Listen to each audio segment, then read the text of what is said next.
So today we're talking about lesson 1.3, order of operations.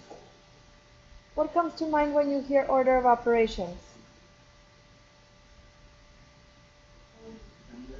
PEMDAS, okay. And PEMDAS stands P for what?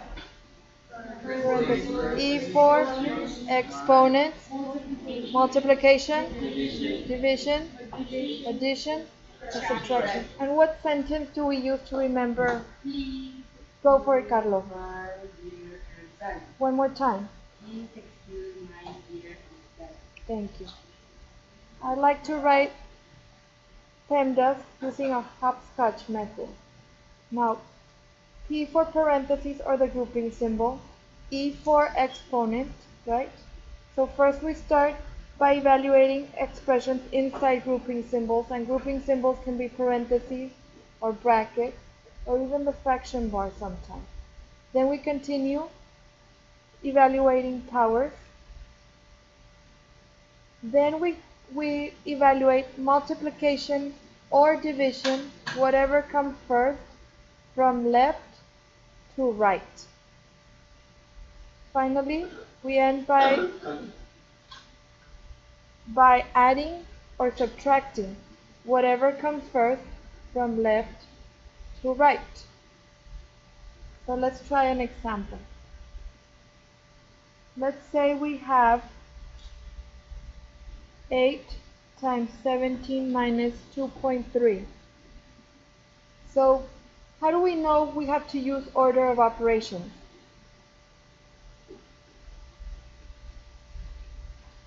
There's subtraction and there's multiplication in this problem, so we know we have to use order of operations. So PEMDAS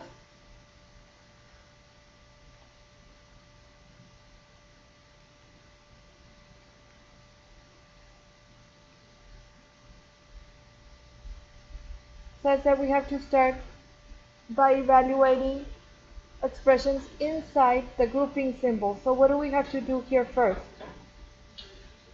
The parentheses, that means 17 minus 2.3. 10 minus 3 is 7. Bring down our decimal, so this means 14.7 times 8. So we've evaluated everything inside the parentheses. What do we do next?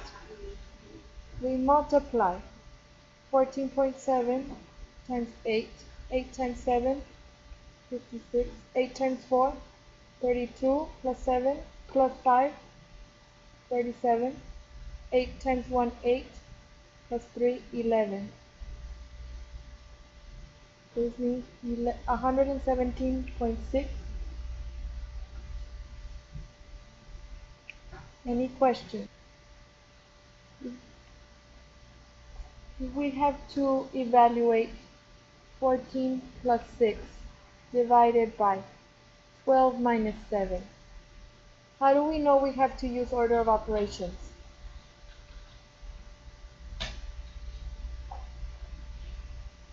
What do you see here? What operations do you see? Division, addition, and subtraction. What's the grouping symbol in this case? So what's the grouping symbol? We don't have a parenthesis, right? Division first. But we have this division bar right here. Can you see how I'm highlighting it? Okay. This division bar right here is our grouping symbol. It's telling us that first we have to work out the numerator, then the denominator, and then divide. So if we do that, in the numerator we have 14 plus 6. What does that equal? 20. That means 20 over 12 minus 7. Next we have to do the denominator. So what's 12 minus 7? 5. Now that we've finished, now we can divide numerator by denominator. What would that equal? 4. Did you see how we used order of operations in this case? If we have 5 times 36 minus 13 plus 9. Do we have to use order of operations here? So let's write it down on the side.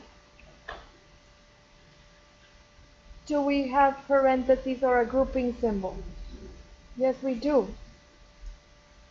But with that grouping symbol, we have another grouping symbol inside. So where to start? Where should we start?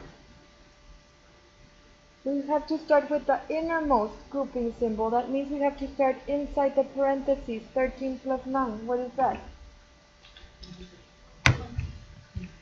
I'm sorry? 22. 22. So once we finish with this parentheses, now we've got minus 36. Have we finished with inside our grouping symbols, or do we still have some grouping symbol to work with? We've got 36 minus 22. What's 36 minus 22? 14. Have we finished with our grouping symbol? Yes, we only have 14. So what do we do next? What comes next?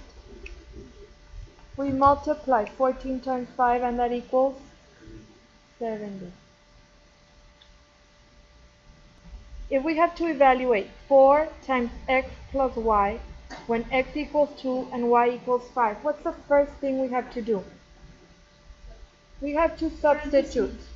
Yes, we have to substitute inside the parentheses.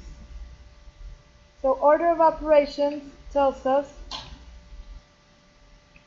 that we start by working inside the parentheses. What's 2 plus 5? 7. And 7 times 4? 28.